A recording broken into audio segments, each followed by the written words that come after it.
আসসালামু আলাইকুম প্রিয় এমপিভুক্ত শিক্ষক কর্মচারীবৃন্দ। অনেকদিন যাবতই একটি গুঞ্জন শোনা যাচ্ছিল যে এমপিভুক্ত শিক্ষক কর্মচারীদের উৎসব ভাতা বৃদ্ধি পাবে। কেউ বলছিলেন 50%, কেউ বলছিলেন 70%, কেউ বলছেন 100%। আসলে কোনটি সঠিক? তবে আসল কথা হলো, এতদিন যাবৎ যে যেটি বলেছেন, যা যেটি শুনেছেন, এই সবই ছিল মন গড়া কাহিনী বা নিজেদের ঢাকঢোল নিজেরাই পিটানোর মতো। আসলে এরকম কোনো সিদ্ধান্ত এতদিন পর্যন্ত হয়নি।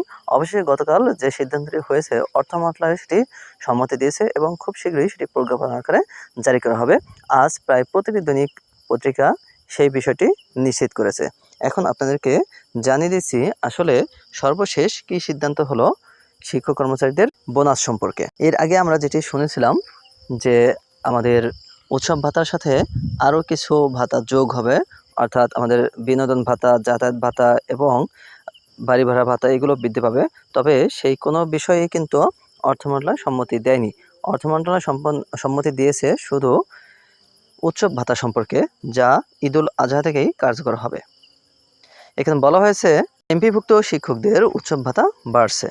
শিক্ষা মন্ত্রণালয় সূত্র জানায়, এবছরের 5 মার্চ উপদেষ্টা ডক্টর ওয়াহিদুদ্দিন মাহমুদ শিক্ষা মন্ত্রণালয় থেকে চলে যাওয়ার আগে শিক্ষকদের উৎসব, বিনোদন, বাড়ি ভাড়া সহ অন্যান্য ভাতা বাড়ানোর একটি প্রস্তাবে সই করেন।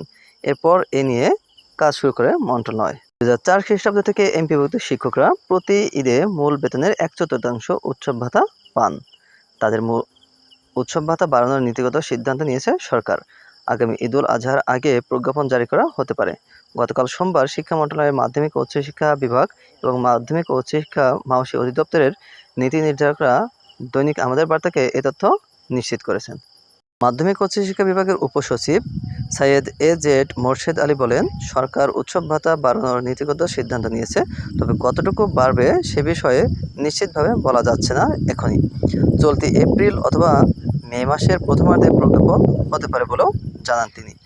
জানা যায়, 2004 সাল থেকে এমপিভুক্ত শিক্ষক কর্মচারীদের উৎসব ভাতা দেওয়ার সিদ্ধান্ত নেওয়া হয়। ওই বছরের অক্টোবর থেকে তা কার্যকর হয়।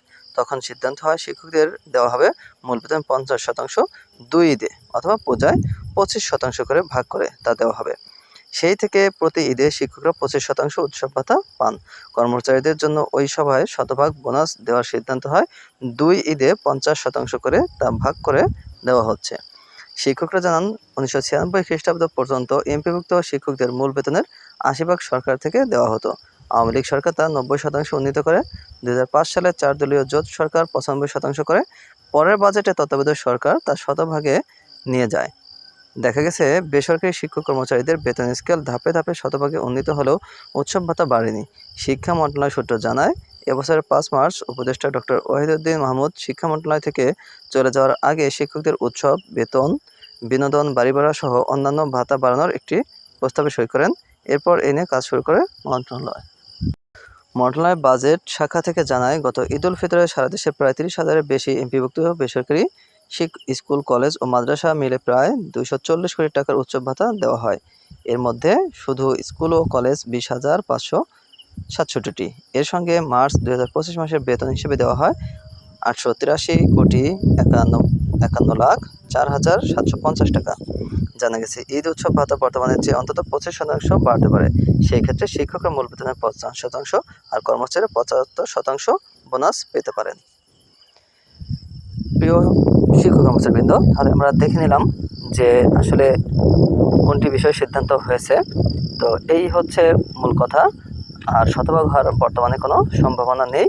বর্তমানে 50 এবং 75 হওয়ারই সম্ভাবনা সবচেয়ে বেশি। তবে সেটি কার্যকর হলে এবং প্রজ্ঞাপন জারি হলে তখনই কিন্তু আমরা জানতে পারবো। আরেকটি বিষয়, যে তত্ত্বাবধায়ক সরকারের আমলেই কিন্তু আমরা দেখেছিলাম যে বেতনের বিষয়ে যেটি শতভাগে উন্নীত করা হয়েছিল। আর বর্তমানেও তত্ত্বাবধায়ক সরকার, যেহেতু অন্তর্বর্তীকালীন সরকার চলতেছেন, তারা যদি শতভাগ করে যান তাহলে কিন্তু সেই বিষয়টি কার্যকর হয়ে থাকবে। তো আমরা চাইব যে শতভাগে উন্নীত করা হোক। আর যেহেতু 50 বা 75% বর্তমানে বাজেট অনুসারে একটি সিদ্ধান্ত হয়েছে বা দেওয়ার কথা চলছে, যদি এটি হয়ও, আর আমরা চাই আগামী বাজেটে সেটি যেন শতভাগে উন্নীত করা হয়। সবার জন্য অনেক অনেক শুভকামনা। সবাই ভালো থাকবেন, সুস্থ থাকবেন। আল্লাহ হাফেজ।